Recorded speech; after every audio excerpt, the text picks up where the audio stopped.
La ortorexia es un trastorno alimenticio en el que la persona se obsesiona por consumir únicamente alimentos que considera saludables. La diferencia con otros trastornos de la alimentación radica en que la anorexia y la bulimia, por ejemplo, el problema gira en torno a la cantidad de la comida. En la ortorexia gira en torno a la calidad de la comida. Las víctimas de esta enfermedad sufren una preocupación excesiva por la comida sana, convirtiéndose en el principal objetivo de su vida. Para que se pueda realizar un diagnóstico de ortorexia, el paciente debe presentar alguna o más de estas condiciones: pasar más de 3 horas al día pensando en su dieta sana, preocuparse más de la calidad de la comida que del placer que supone el alimentarse, gastar desproporcionadamente en alimentos que considera más saludables, sentirse culpable por sus convicciones dietéticas, planificar con escrupuloso esmero lo que comerá al día o semanas siguientes, aislarse socialmente por su forma de alimentarse, pero sobre todo sufrir por su plan de alimentación.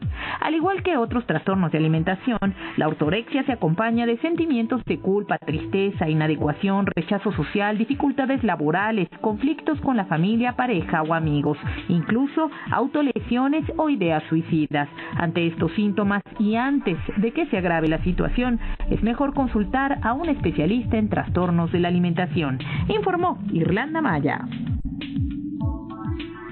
Y para hablar acerca de la ortorexia, nos acompaña la doctora María Magdalena Ocampo, médico psiquiatra especialista en trastornos de alimentación. Doctora, bienvenida, muchas gracias por estar con nosotros. Al contrario, muchas gracias por la invitación.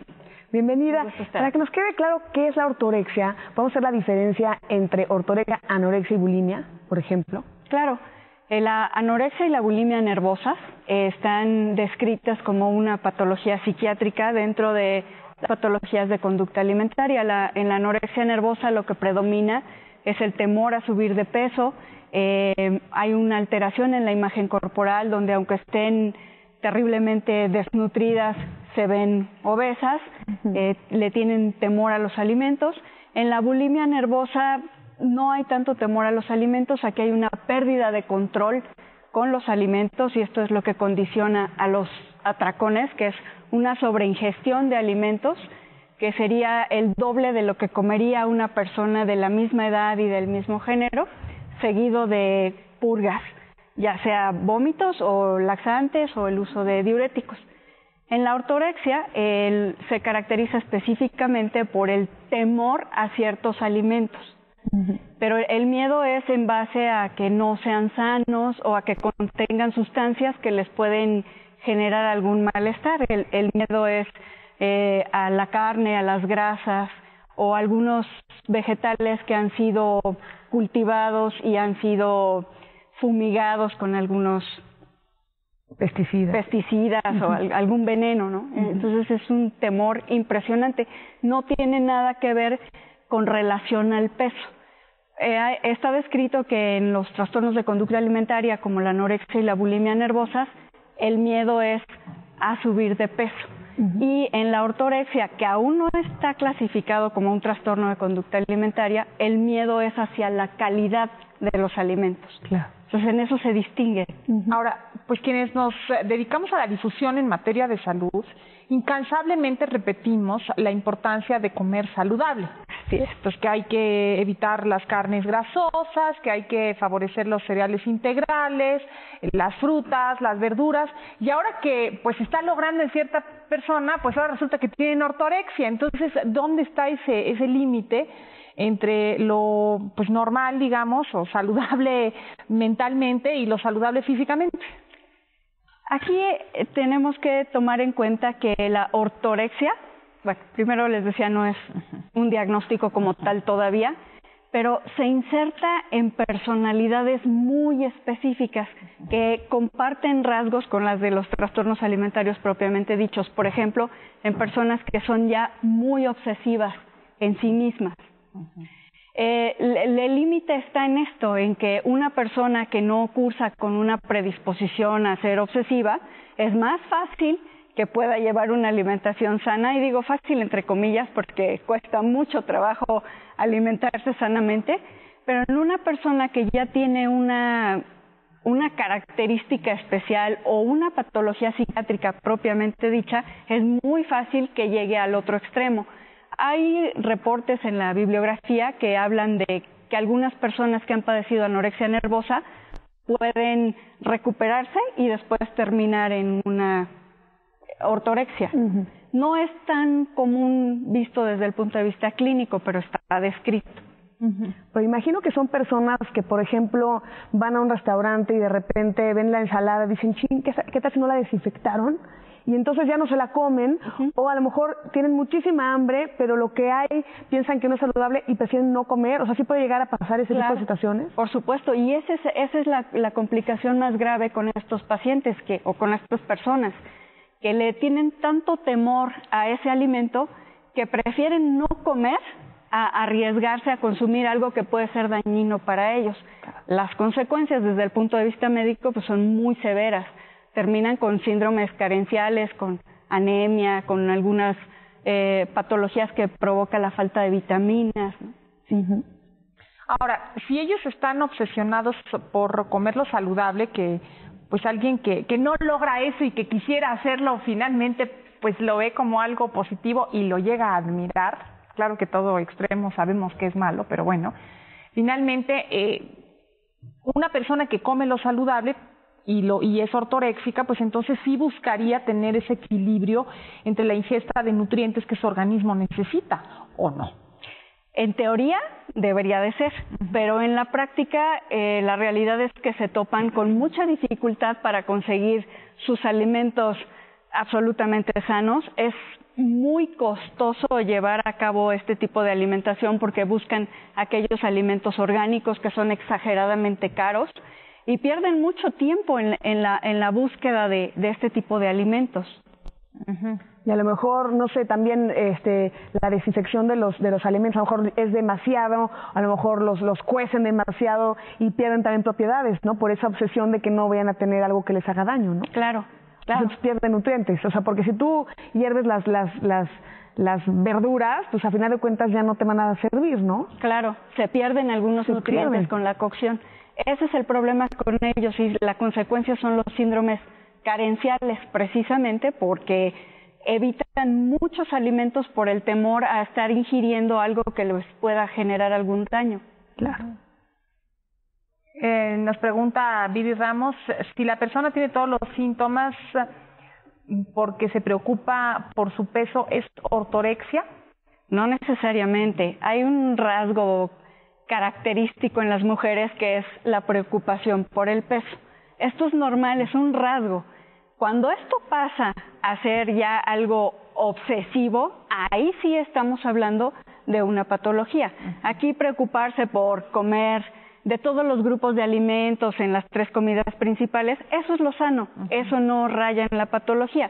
En la patología raya aquella persona que tarda más de 3 horas en elegir lo que come, que está seleccionando lo que come porque puede estar infectado con algún pesticida, puede tener alguna sustancia que le haga daño, ¿no? Hay una diferencia. La preocupación exagerada y la pérdida de tiempo por seleccionar alimentos, ahí ya no es lo sano. Ahí ya se brincó al otro lado. Y en el aspecto social, esas personas se llegan a aislar. Por ejemplo, vamos todos a comer, digo, es un punto de reunión y de convivencia, el ir a comer con tus amigos, con tus compañeros de trabajo, y de repente pues estas personas no quieren ir porque no, es que ahí se come horrible o ha de estar súper sucio. O sea, empiezan a aislarse. O sea, sí existe esa situación que pudieras darte cuenta porque es una persona que se va aislando socialmente por la comida. Sí, por supuesto. De hecho, esa es una de las características que tienen estas personas, que cada vez su convivencia social es más extraña, porque además es más lejana, porque además son criticados. Ay, no exageres, ¿cómo es posible que te estés fijando en eso, no? ¿Cómo crees que va a tener pesticidas y sabe bien? O sea, se exponen a mucha crítica de los que los rodean y por eso prefieren irse aislando. Eso por un lado. Por otro lado, en la medida que se van desnutriendo, porque esto los lleva a una desnutrición, la desnutrición tiene síntomas psicológicos que son muy parecidos a la depresión. Entonces están tristes o irritables o desganados, muy cansados, y también esta sintomatología hace que se vayan aislando aún más. Claro. Doctora, ¿y cómo se trata la ortorexia? El tratamiento tendría que ser muy similar a los trastornos alimentarios, tendría que ser valorado por un médico psiquiatra, porque siempre hay comorbilidad con alguna patología psiquiátrica, tiene que manejarse con fármacos, tiene que ser un grupo interdisciplinario, el psiquiatra con algún psicoterapeuta específicamente de corte cognitivo-conductual, obviamente una nutrióloga o un nutriólogo que sea el que dé la asesoría nutricional, y puede intervenir también un médico internista para tratar de compensar todas las carencias y estabilizar las enfermedades médicas que se hayan generado por la ortorexia. ¿Podría estar relacionado esto con ese trastorno obsesivo compulsivo de la limpieza, de pensar que todo tiene bacterias y gérmenes, de estar limpiándose constantemente, lavándose las manos? ¿Podría estar relacionado con un TOC? Podría estar relacionado. De hecho, la base de un trastorno obsesivo compulsivo los podría llevar a una ortorexia como parte del trastorno obsesivo compulsivo. Puede ser que nada más sean personas obsesivas que no lleguen al grado del trastorno, que así sean sus rasgos de personalidad y sí, por supuesto, asociarse a esto. Ahora, no necesariamente quiere decir que por padecer un trastorno obsesivo compulsivo necesariamente se va a ir hacia la ortorexia, porque hay obsesiones que son distintas a la de la comida, claro, ¿no? Puede ser de limpieza, de orden, pueden ser distintas, no necesariamente, pero sí es el nicho o el albergue de un trastorno de este tipo. Claro. Bueno, entonces, doctora, ¿cuál es la recomendación para las personas? Porque finalmente tenemos que seguir recomendando que se alimenten sanamente, que escojan frutas y verduras, que laven correctamente los vegetales que van a consumir, que los desinfecten, porque pues desafortunadamente pues hay muchas infecciones parasitarias que se pueden adquirir por esta vía. Entonces, ¿cuál sería la recomendación? La recomendación es justamente esa, la norma oficial mexicana en el plato del buen comer, que lo imprimen ahora en todas las cajitas de los cereales, de los panes, y ahí habla justamente de que cuando menos se tiene que comer un alimento de cada grupo en las 3 comidas principales. Si notan que ya se están saliendo de ahí y están tardando mucho más tiempo en escoger los alimentos, que empiezan con temor hacia algún alimento, porque puede estar contaminado o pueda tener sustancias tóxicas, entonces ahí sí es el momento de buscar otra ayuda, otro tipo de ayuda. ¿Y la persona se va a dar cuenta de esto y lo va a reconocer o es necesaria la intervención de alguien que lo esté viendo? Generalmente la persona no lo reconoce la familia, son los principales, ¿no? Entonces aquí el apoyo familiar es muy bueno, la familia que se dé cuenta de estos detalles, que el familiar está gastando un dineral en alimentos, pues llevarlo a una evaluación. A lo mejor es nada más una preocupación transitoria y no llega a tener un problema como tal. Claro. Marta me está denunciando ante ustedes por mi obsesión de limpiar la lechuga, las fresas, etcétera, antes de consumirla. Ahora sí que me quedó el saco perfecto, pero desafortunadamente no soy ortoréxica, o afortunadamente. No, afortunadamente. Sí, como cualquier otra cantidad de alimentos que no son saludables. Claro, ¿no? Y sabemos que pues estos vegetales se riegan con aguas negras, ¿no? Y es indispensable la desinfección, que es lo que promueven ustedes. Ahí no hay claro, de otra, ahí no. La manera de cocinar los alimentos, que muchas veces de veras sí se pasan, cuando son demasiado cocidos las verduras y ya no tienen esos nutrientes que necesitas, o sea, se pierden propiedades con la cocción exagerada. Exactamente. Pero por otro lado sí hay que lavar y desinfectar los vegetales, ¿no? Sí, así es. Pues doctora, muchísimas gracias por habernos acompañado con la respuesta oportuna. No, al contrario, muchas gracias.